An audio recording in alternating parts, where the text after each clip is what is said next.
Hello guys, this is Roshta. In the previous video, I have discussed about the Coulomb's law and vector form and a sum based on it. In the today's video, I am going to discuss about the electric field, intensity of an electric field. Asal electric field ante ento okasari chuddam. Electric field of a charged particle is defined by the formula. ఒక charger particle యొక్క electric field ఈ ఫార్ములాతో define చేస్తామని చెప్తున్నాం. అంటే ఏంటి ఇక్కడ E=F/Q. కులుంబ్స్ లాలో నేను F అంటే ఏమని చెప్పుకున్నాను, K(Q1 Q2/R² అని చెప్పుకున్నాను. బై అంటే ఛార్జెస్ అన్నీ ఐడెంటికల్గా ఎగ్జ్యూమ్ చేసుకోండి. బై క్యూ అంటే ఏమవుతుంది, అప్పుడు KQ/R² వస్తుంది. ఓకేనా, కరెక్టేనా? E=KQ/R² వస్తుంది. ఒక ఛార్జర్ పార్టికల్ పోతే మూడు ఐడెంటికల్ అనుకుందాం. ఒక ఛార్జర్ పార్టికల్ కింద ఉన్నది పైన ఉన్నది క్యాన్సిల్ అయిపోతే ఎంత వస్తుంది ఎలక్ట్రిక్ ఫీల్డ్? E=KQ/R² వస్తుంది. ఎలక్ట్రిక్ ఫీల్డ్ అనేది E=KQ/R² వస్తుంది. గుర్తుపెట్టుకొని దీని యొక్క డైరెక్షన్ ఎలా ఉంటుందో చూద్దాం. Positive charge moves towards electric field. అంటే ఫర్ ఎగ్జాంపుల్ ఇది అజ్యూమ్ చేసుకుంది ఒక పాజిటివ్ ఛార్జ్. ఎలక్ట్రిక్ ఫీల్డ్ యొక్క డైరెక్షన్ ఈ డైరెక్షన్లో ఉంది. Positive charge moves towards electric field. Electric field యొక్క డైరెక్షన్ ఎలా ఉంటుంది? పాజిటివ్ ఛార్జ్తో పాటు పాజిటివ్ ఛార్జ్ యొక్క డైరెక్షన్ ఎలా ఉంటుంది? ఎలక్ట్రిక్ ఫీల్డ్తో పాటు మూవ్ అవుతుంది. నెగిటివ్ ఛార్జ్ యొక్క డైరెక్షన్ ఏముంటుంది? ఎలక్ట్రిక్ ఫీల్డ్కి ఆపోజిట్గా ఉంటుంది. Positive charge moves towards electric field and negative charge moves away from the electric field. Positive charge ఇది కాబట్టి ఎలక్ట్రిక్ ఫీల్డ్ ఏ డైరెక్షన్లో ఉంటుందో అది ఆ డైరెక్షన్లో మూవ్ అవుతుంది. నెగిటివ్ ఛార్జ్ అనుకోండి, ఎలక్ట్రిక్ ఫీల్డ్ ఈ డైరెక్షన్లో ఉంటే దానికి ఆపోజిట్గా అది మూవ్ అవుతుంది. ఓకేనా? ఇప్పుడు నేను కులుంబ్స్ లాలో ఎలక్ట్రిక్ ఫోర్స్కి సంబంధించిన సమ్ చెప్పాను. సేమ్ డిట్టో ఎలక్ట్రిక్ ఫోర్స్ ఎలా ఉంటుందో సేమ్ డిట్టో ఎలక్ట్రిక్ ఫీల్డ్ యొక్క సమ్ కూడా అలానే ఉంటుంది. కాకపోతే అక్కడ ఫార్ములా వేరే అవుతుంది. K(Q1 Q2/R² వేస్తాం ఫోర్స్లో, ఇక్కడేమో KQ/R² వేస్తాం. నేను సేమ్ ఆ సమ్ ఎలా ఉంటుందో చూసి ఈ సమ్ డిట్టో చేసేయచ్చు. నేను చెప్పడం ఇంపార్టెంట్ కాదు, మీరు ప్రాక్టీస్ చేయడం important. Practice makes man perfect. Man అనే కాదు, ఉమెన్ కూడా పర్ఫెక్ట్గానే చేస్తుంది. గుర్తుపెట్టుకొని మీరు నేను చెప్తున్న నోట్స్ వినండి.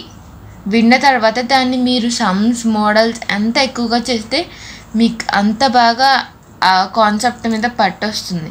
నేను చెప్తే మీకు ఫిజిక్స్ వచ్చేస్తుంది అంటే అది 100% తప్పు.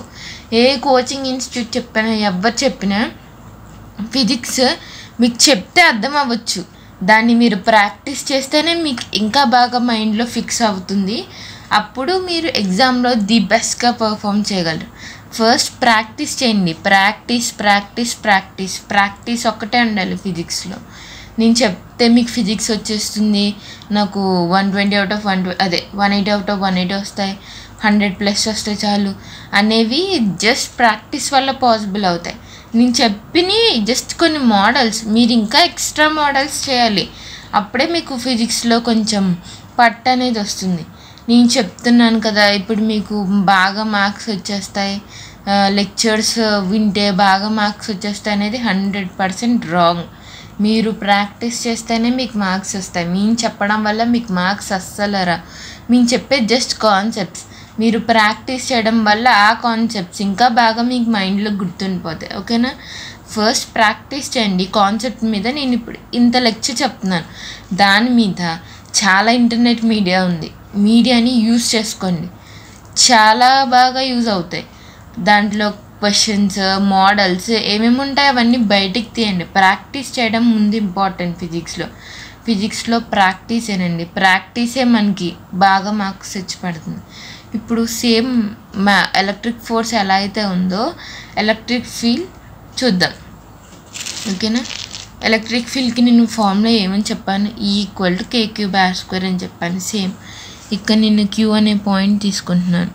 ఇది ఇక్కడ పాజిటివ్ ఛార్జ్, ఎలాంటి ఛార్జ్ ఇవ్వలేదు కాబట్టి పాజిటివ్ ఛార్జ్గా ఎగ్జ్యూమ్ చేసుకుంటున్నాను.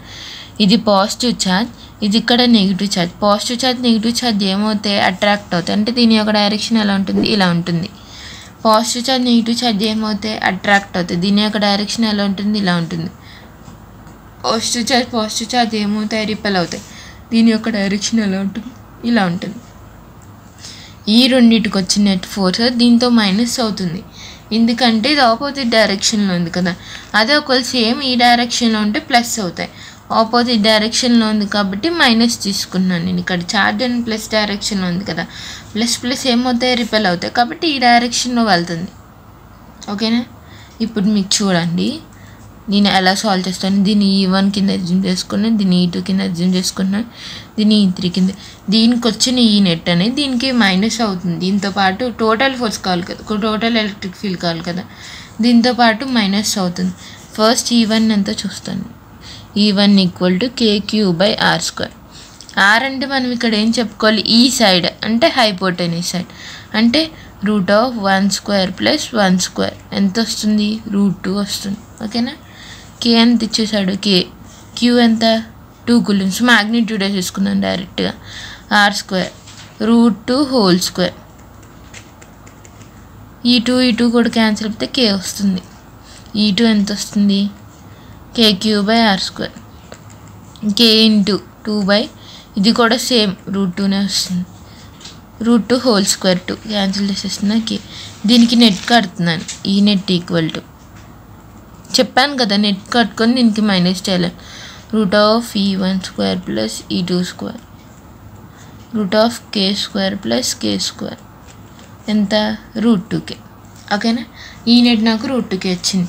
E3 ఎంత నేను కనుక్కోవాలి. E3 = KQ/R². Q ఎంత, 2√2/R², 1²,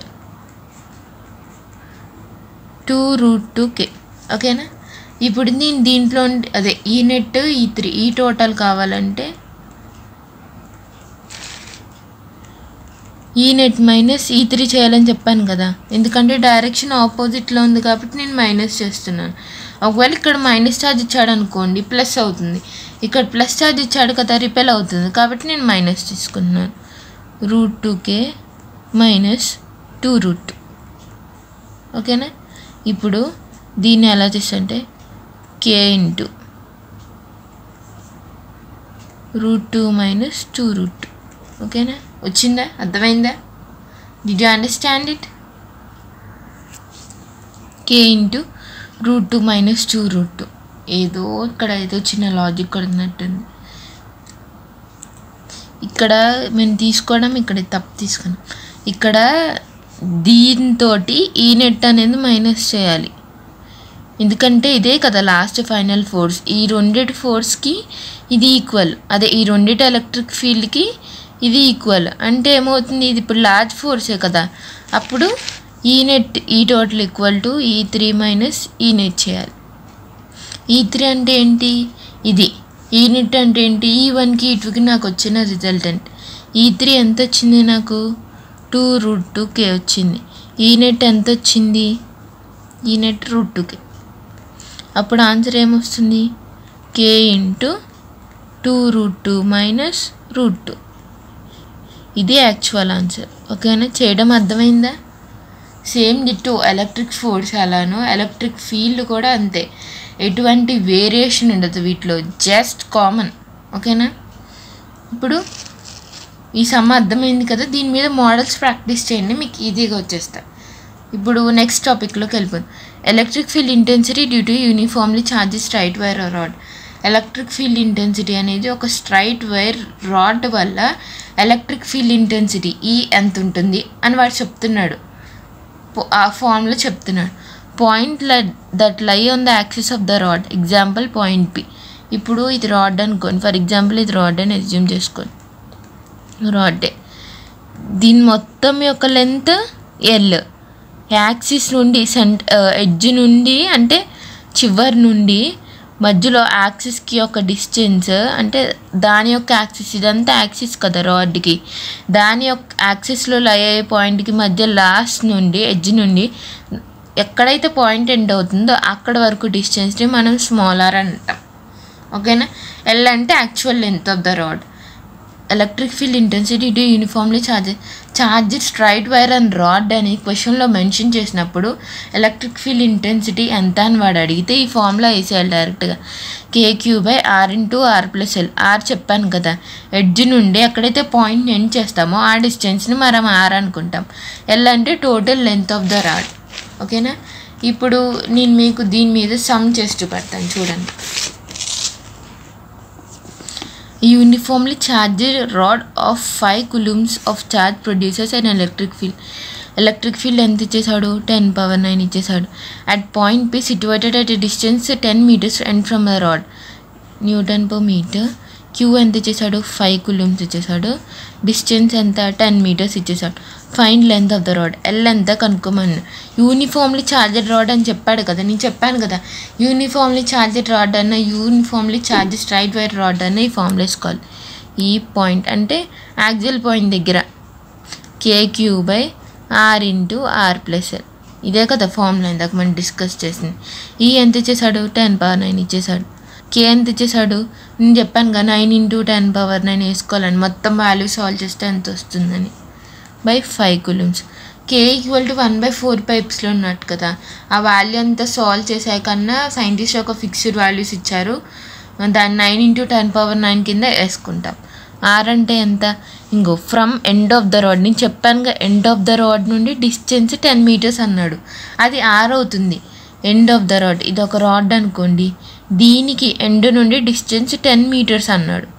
అంటే అప్పుడు మనం దేని కింద అర్జున్ చేసుకోవాలి? స్మాల్ ఆర్ కింద అర్జున్ చేసుకోవాలి.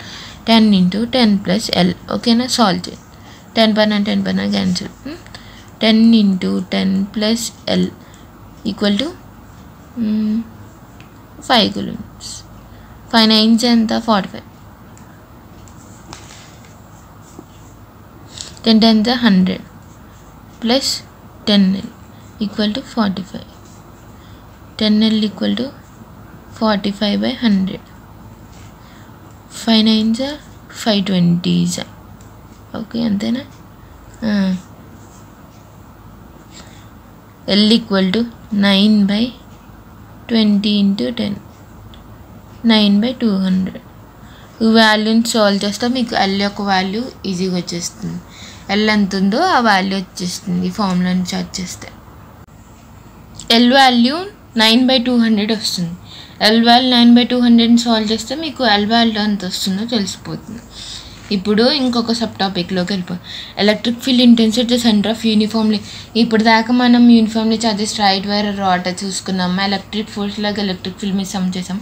ఇప్పుడు at the centre of uniformly ఒక ఆర్క్ ఇచ్చి దానికి ఎంత ఎలక్ట్రిక్ ఫీల్డ్ ఇంటెన్సిటీ అని అడిగాడంటే సర్కిల్లో ఏ పాయింట్లో అడిగినా మనం చేయొచ్చు ఈ ఫార్ములాతో.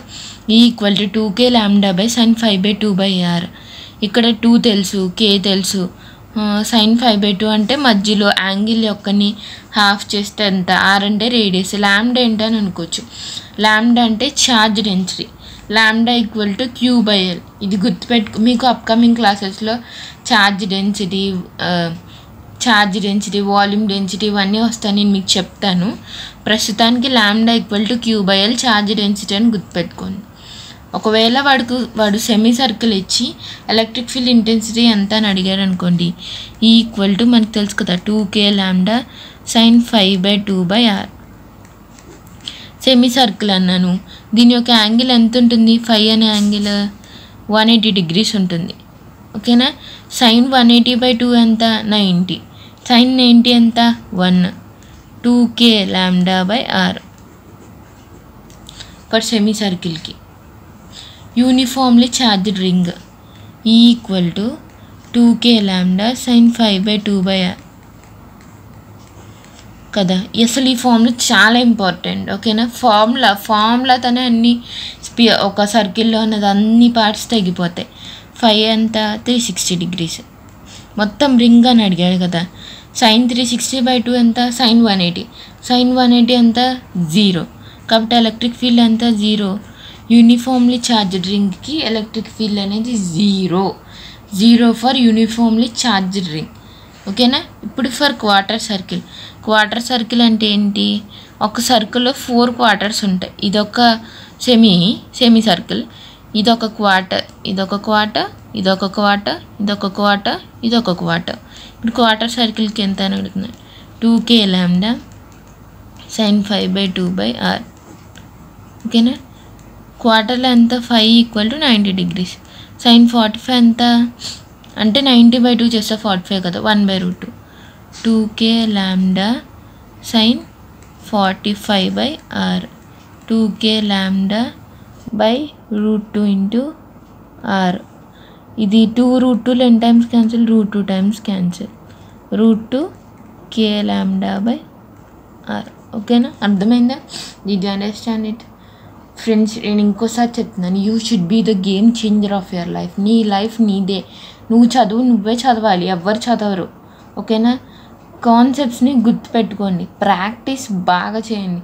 ఫిజిక్స్కి ప్రాక్టీసే మెయిన్, ఒక పట్టు. ప్రాక్టీస్ లేని ఫిజిక్స్ని మనం జయించలేం. ఓకేనా,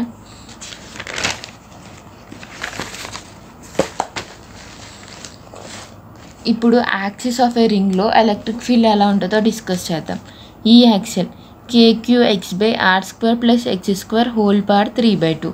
ఆర్ అంటే రేడియస్ అని చెప్పాను, ఎక్స్ అంటే డిస్టెన్స్, ఎండ్ నుండి లాస్ట్ పాయింట్ దాకా యాక్సిస్లో ఉన్న పాయింట్ ఇది ఒక డిస్టెన్స్ని మనం ఎక్స్ అని పిలుస్తాం.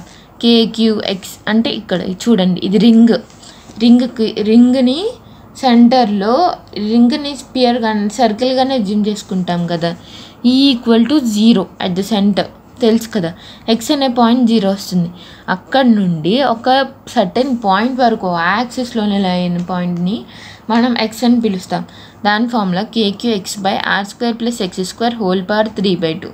కే అంటే ఏంటి, 1/4πε0. ఇక్కడ అదే రాశాను, 1/4πε0 qx/r² + x² హోల్ పవర్ 3/2. ఈ is maximum at r = r/√2. అంటే ఎలక్ట్రిక్ ఫీల్డ్ అనేది రింగ్లో ఎప్పుడు మ్యాక్సిమం ఉంటుందంటే x = r అనే డిస్టెన్స్ దగ్గర ఎలక్ట్రిక్ ఫీల్డ్ అనేది మ్యాక్సిమం ఉంటుంది. అంటే is maximum at r, x = r అయినప్పుడు ఎలక్ట్రిక్ ఫీల్డ్ ఎంత ఉంటుంది, r/√2 ఉంటుంది.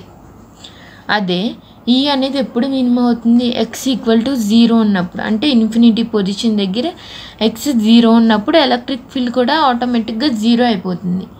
ఈ మ్యాక్సిమం ఎప్పుడు ఉంటుంది, వెన్ x = r అనే పొజిషన్ దగ్గర ఎలక్ట్రిక్ ఫీల్డ్ మ్యాక్సిమం ఉంటుంది. దాని యొక్క వాల్యూ ఎంత ఉంటుందంటే r/√2. మినిమం ఎప్పుడు ఉంటుంది, వెన్ x = 0, అది ఇన్ఫినిటీ పొజిషన్ దగ్గర, అప్పుడు ఎలక్ట్రిక్ ఫీల్డ్ = 0. ఇప్పుడు electric field properties of electric field lines చూసుకుందాం. ఈ tangent drawn at any point P on a field line should indicate the direction of field at that point. అంటే ఇప్పుడు మనం ఏదైనా ఒకటి అజ్యూమ్ చేసుకుందాం, ఇదొక డైరెక్షన్, ఇదొక సర్కిల్ స్పియర్ ఒక సర్ఫేస్ అని అనుకుందాం. ఏదైనా ఒక ఆబ్జెక్ట్ యొక్క సర్ఫేస్ అనుకుందాం. దీనికి నేను ఎలక్ట్రిక్ ఫీల్డ్ని డిఫైన్ చేయండి. ఎలా చేస్తాను నేను ఎలక్ట్రిక్ ఫీల్డ్ని డిఫైన్ చేయాలంటే, ఆ ట్యాంజెంట్ అదే దీనికి ఈ సర్ఫేస్కి ట్యాంజెంట్గా ఉన్న డైరెక్షన్ ఏవైనా సరే ఎలక్ట్రిక్ ఫీల్డ్స్ని డిఫైన్ చేస్తాను. ఇక్కడ ఉండొచ్చు ఎలక్ట్రిక్ ఫీల్డ్, ఇలా డిఫైన్ చేయొచ్చు ఎలక్ట్రిక్ ఫీల్డ్, లేదంటే ఇలా డిఫైన్ చేయొచ్చు ఎలక్ట్రిక్ ఫీల్డ్. డైరెక్షన్ ట్యాంజెంట్ మనం ఏదైతే ఆ ఫీల్డ్ లైన్లో డ్రా చేస్తామో అది డైరెక్షన్ ఆఫ్ ఎలక్ట్రిక్ ఫీల్డ్ని ఇండికేట్ చేస్తుంది. ఓకేనా, electric field lines start from positive charge and ends at negative charge. Electric field lines అనేవి పాజిటివ్ ఛార్జ్తో స్టార్ట్ అయ్యి నెగిటివ్ ఛార్జ్తో ఎండ్ అవుతాయి. అలాగే ఇన్ఫినిటీతో ఎండ్ అవుతాయి. ఇది పాజిటివ్ ఛార్జ్, ఇక్కడ నుండి నెగిటివ్ ఛార్జ్ వైపు వెళ్తున్నాయి. ఇన్ఫినిటీ నుండి వచ్చి ఇన్ఫినిటీలో ఎండ్ అవుతున్నాయి. డైరెక్షన్ చూడండి, పాజిటివ్ ఛార్జ్ నుండి నెగిటివ్ ఛార్జ్కి వెళ్తున్నాయి, ఇన్ఫినిటీ నుండి వచ్చి ఇన్ఫినిటీలో వెళ్తున్నాయి. ఓకేనా, field is strong when lines are close to each other and weak when more apart from each other. Field అనేది ఎలక్ట్రిక్ ఫీల్డ్ లైన్స్ దగ్గరగా ఉన్నాయనుకోండి, డిస్టెన్స్ తక్కువ అవుతుంది. డిస్టెన్స్ తక్కువ అయితే ఏమవుతుంది, ఎలక్ట్రిక్ ఫీల్డ్ అనేది ఎక్కువ అవుతుంది.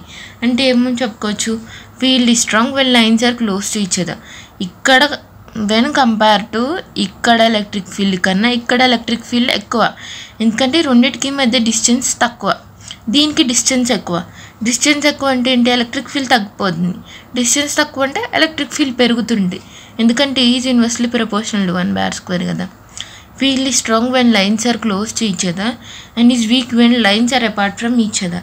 క్లోజ్గా ఉన్నప్పుడు ఫీల్డ్ అనేది స్ట్రాంగ్గా ఉంటుంది, వీక్గా ఉన్నప్పుడు ఫీల్డ్స్ అనేవి దూరంగా వెళ్ళిపోతాయి, అంటే వాటి యొక్క లైన్స్ అనేవి చాలా డిస్టెన్స్లో ఉంటాయి. అప్పుడు మనం ఫీల్డ్ వీక్గా ఉందని చెప్పుకోవచ్చు. Electric field lines never intersect each other and does not form closed loops. Electric field lines అనేవి ఇంటర్సెక్ట్ అవ్వవు, ఇలా ఒకటి ఇలా ఒకటి ఇలా ఒకటి ఇలా ఒకటి, వీటికి ఇంటర్సెక్షన్ పాయింట్ ఇదే కదా. ఇలా ఎలక్ట్రిక్ ఫీల్డ్ లైన్స్ అనేవి అసలు ఇంటర్సెక్టే అవ్వవు. Electric field lines never intersect with each other and also never forms closed loops. ఇలా క్లోజ్డ్ లూప్స్ అనేవి ఫామ్ అవ్వవు ఎలక్ట్రిక్ ఫీల్డ్ లైన్స్ ఇంటర్సెక్ట్ అవ్వవు, అలాగే క్లోజ్డ్ లూప్స్ అనేవి కూడా ఫామ్ చేయవు. ఓకేనా. Electric field lines are strong when they are like close to each other. ఎప్పుడైతే ఎలక్ట్రిక్ ఫీల్డ్ లైన్స్ అనేవి దగ్గరగా ఉంటాయో వాటి యొక్క ఫీల్డ్ ఒక స్ట్రెంగ్త్నెస్ అనేది ఇంక్రీజ్ అవుతుంది. ఎందుకంటే is inversely proportional to r² అని చెప్పాను కదా. అదే ఒకవేళ డిస్టెన్స్ ఎక్కువ ఉంటే ఎలక్ట్రిక్ ఫీల్డ్ అనేది తక్కువ ఉంటుంది. ఈ కాన్సెప్ట్ మాత్రం బాగా గుర్తుపెట్టుకోండి, ఎగ్జామ్స్లో అడుగుతాడు. Okay guys, I hope you have enjoyed my classes. See you in the next classes. Bye bye.